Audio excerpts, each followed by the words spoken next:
All right, so we're ordering the oil filter for the Packard. Right, $77. Whatever. I don't give a shit. Whatever much it is. $22 to ship us a filter, which is a little ludicrous. Well, Somebody's putting some money in their pocket somewhere. But well, it's like when I went to go look up two air filters for my girlfriend's Jeep, and I found them $30 a piece or $40, whatever it was. yeah, I was like, man, I'll order two of them. They wanted $70 to ship them. yeah, bite me. So, whatever, we need it. Cool. My card's right there, my info, blah, blah, blah, blah, blah. Then this bullshit. You seriously want a fucking tip? I don't understand that. I don't think so. Absolutely not. You're lucky I'm even ordering from you after seeing that. Stupid.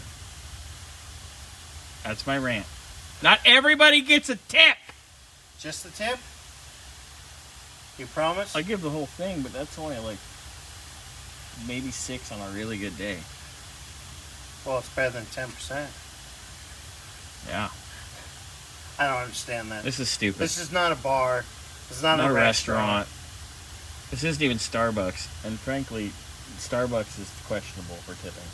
Well, I get you have to make the drink. You know where I'm not tipping? Burger King, McDonald's, etc. No. in a website to order a part. Yeah. You want a tip. No!